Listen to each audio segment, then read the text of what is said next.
Segundo ano, que é professor Tiago, nas nossas aulas de física, um olá oficial para vocês. Espero que você esteja gostando dessa sessão de ondulatória. Só que aqui a gente vai trazer um outro capítulo que de repente esteja um pouco mais próximo de vocês, que é acústica. Ou seja, a gente está agora trazendo algo bem específico, né? No caso dessas ondas, né? E agora fechando em uma onda específica, que são as ondas sonoras. E vamos aqui ver algumas partes teóricas, vai ter algum cálculo para variar, né? Mas nós vamos analisar um pouco sobre o som, tá? Bora dar uma olhada aqui. Não sei se você gosta de música. Eu acho que vocês sabem, né, que sou músico também. E, bom, você pode aproveitar de diversas formas a música, né? Coloquei dois modelos aqui de música, dois estilos, né? Música clássica. É interessante quando a gente está num lugar fechado, no caso num teatro, o tratamento acústico ele é bem apurado. Ou seja, é possível que você escute muito bem aqueles instrumentos dentro daquele teatro. Coisa que no caso a outra figura de um show é um lugar aberto, aí nós vamos precisar de caixas amplificadoras, né? Essa ideia de amplificar, né? Ampliar o som. Muito bem, e aqui a gente começa a descobrir que a música é um tipo de som, mas nem todo som é música, tá? E nós estamos cercados de som, né? Eu acho que você está acostumado nos meus vídeos, sempre tem um som de passarinho, ou de cachorro, ou de panela arrebentando, porque estamos cercados de som, não tem jeito. Vozes de pessoas, de repente você até está escutando outros sons agora nesse exato momento. Então, como é que nós vamos ver isso? Primeiro vamos analisar as ondas sonoras, tá? As sonoras, elas são ondas de natureza mecânica, ou seja, elas precisam de um meio material para se propagar. E no nosso caso aqui seria o ar. O ar seria o meio onde as ondas sonoras normalmente estão, normalmente, não é só no ar não, estão se deslocando. Então imagina um tubo, como esse que você está vendo aí, com um êmbolo na ponta, né? A gente não está voltando em termodinâmica não, tá? Mas imagina que esse êmbolo ele faça um movimento oscilatório, tá? Mas calma, a gente vai analisar isso aí. Se eu empurro esse êmbolo, ele automaticamente está empurrando uma camada de ar. Então, você está vendo ali dentro daquela ampliação, as moléculas de ar, elas vão vibrando, tá? No sentido que o êmbolo empurrou, e a onda toda, no caso sonora, ela vai agora se direcionar para a direita. Não é que aquela partícula de ar, né, de repente estou até falando errado, ela vai embora até chegar no seu ouvido. Não, ela só passa energia, você sabe disso, que onda não transporta matéria, só energia. Bateu na outra, que bateu na outra, que bateu na outra, até chegar lá no nosso ouvido.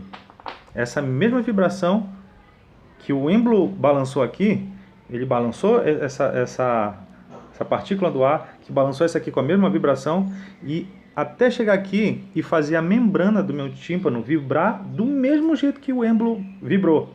Se vibrou forte, ele vibra forte. Se vibrou fraco, vai ser fraco lá. Bem interessante isso. E aí nós podemos aqui, olha, enunciar o nosso... esse tubo, né, de vibração, esse êmbolo móvel aí, oscilando com uma frequência F. Aqui também é válido a equação fundamental de ondas, tá? V igual a lambda vezes F. Sendo que F é a fonte, o êmbolo lá que está gerando. Isso aqui pode ser inclusive um alto-falante, sabe? Que ele vai vibrando ali. Quem que faz essa vibração é um ímã, eletroímã na verdade, mas isso a gente vai ver no terceiro ano. Vibrando, e essas ondas elas vão sendo um padrão, né? Um trem de ondas vai ser formado aí. Dá para ver que tem um lambda, né? Dois pacotes de onda, vamos dizer assim, com a velocidade v. Funciona então do mesmo jeito. Deixa eu trazer aqui para vocês três três regiões interessantes também para nós, que no caso seria a faixa de som audível, que vai de 20 Hz, tá? Tá vendo lá a unidade lá no final da seta, tá? Hertz. Então vai de 20 Hz até 20.000 Hz, que no caso seria 20 kHz. Dá para escrever desse jeito, tá? 20 kHz. Tudo bem. Tudo aquilo que está abaixo de 20 Hz nós chamamos de infrassom, tá? Então tem muitos dispositivos que trabalham com o infrassom. Nós temos tipos de abalos sísmicos, né, abalos da Terra, que não é sentido por nós, mas tem dispositivos que percebem essa vibração. Então esses são como é que diz? É um infrassom.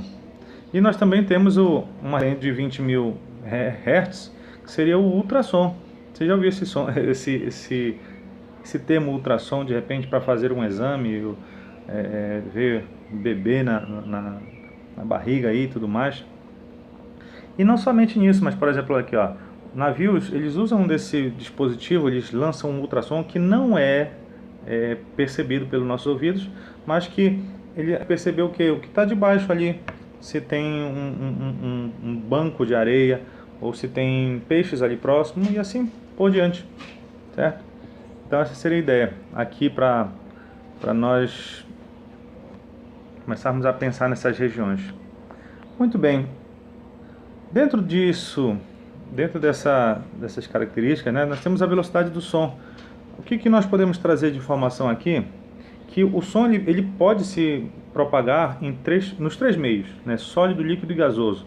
Só que eu preciso dizer para vocês que a velocidade do som no sólido é bem maior que a velocidade do som no líquido, que é maior que a velocidade do som no gás, tá? No gás, que pode ser o ar, tá? Por quê? Porque as moléculas no sólido estão mais próximas, juntinhas. Então, quando bate numa, ela já bate do lado e vai embora. Agora, imagina o ar, né? Imagina o gás. Então, eu bato numa molécula até ela encontrar outra para bater e rebater e levar. Demora um pouco. Então, essa é a ideia. Então, nós temos, por exemplo, é possível que você encontre a velocidade do som no sólido de 5.100 metros por segundo. No sólido, tá?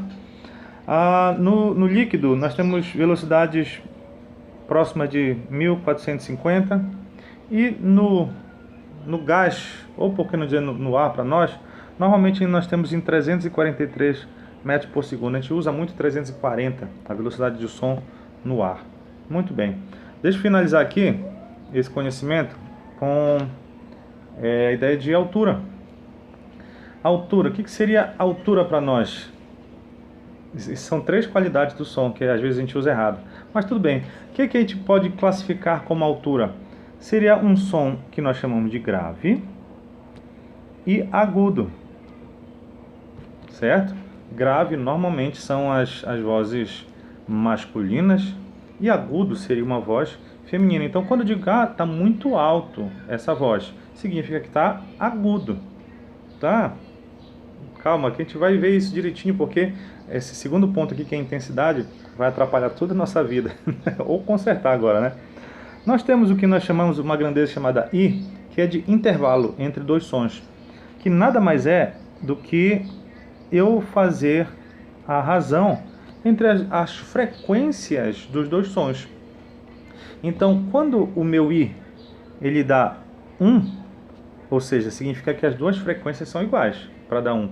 Nós chamamos isso de uníssono. Faltou um S. Uníssono.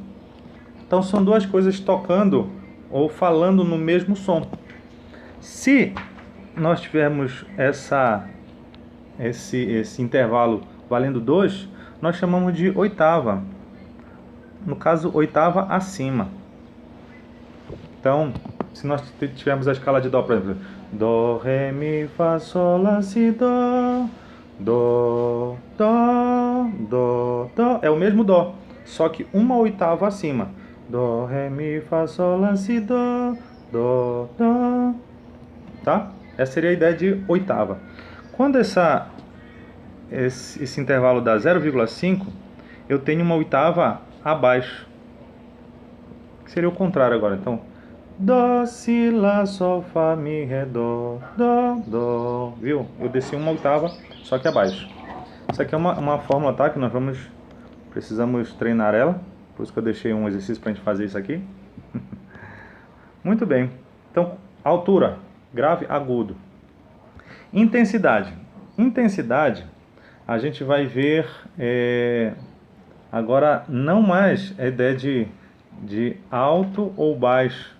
Intensidade seria fraco ou forte. Aí sim, aqui que a gente usa errado o negócio. Deixa eu baixar aqui, porque quando a gente vê um som fraco, né, a gente diz que está muito alto, muito baixo, mas na verdade não é. Ou seja, diminui aí esse som, vai lá no volume e diminui, porque ele está muito alto. Não, não está alto, ele está forte. Alto significa agudo, tá? Então quando está incomodando, o som está estourando o tímpano, ele não está alto, ele está forte, porque isso é intensidade. Então se nós pegarmos dois sons, como por exemplo o mugido de um boi e o miado de um gato, o miado ele é agudo e o mugido é grave. Só que o miado é fraco, enquanto o mugido é forte. Moo, né? E o gato, miau, miau, bem fraquinho. Então, isso seria intensidade. Aqui a gente vai ver uma unidade que seria os decibéis. A gente não vai entrar nesse mérito agora, tá? Mas é importante eu trazer informação. Decibéis é uma medida de intensidade. Tem fórmulas para calcular isso. Na minha época a gente calculava, tá?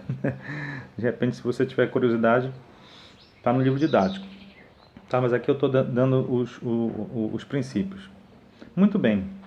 Então, e timbre? Timbre seria... Como é que eu posso falar sobre o timbre? Timbre é como se fosse a personalidade do som. Vou colocar desse jeito, porque é possível que eu tenha dois sons com a mesma altura e com a mesma intensidade, mas eu consigo perceber quem é quem. Se eu tocar um dó no teclado e um dó no violão, eu sei o que é um som de teclado e um som de violão, mesmo eles tocando na mesma intensidade e na mesma altura, mas eu consigo, por causa do timbre, seria a marca, a qualidade que diferencia as duas fontes, certo? Fontes diferentes, eles têm timbres diferentes. Então essa seria a ideia aqui para nós. Então seria... Como é que eu posso dizer? Seria a identidade. Agora sim, lembrei. Identidade da fonte. Cada fonte tem o seu timbre. Você conhece um cantor, você olha, é fulano cantando, só por causa do timbre. Outra pessoa cantando a mesma música, na mesma altura, você diz assim, não é mais fulano cantando, quem é esse aí? Só pelo timbre, tá? Então, intensidade, fraco, forte, altura, grave e agudo, e identidade seria o timbre. Muito bem. Bom, se divirta com os exercícios para nós podermos trazer uma outra sessão interessante à aula que vem. Abraço para vocês, bons estudos!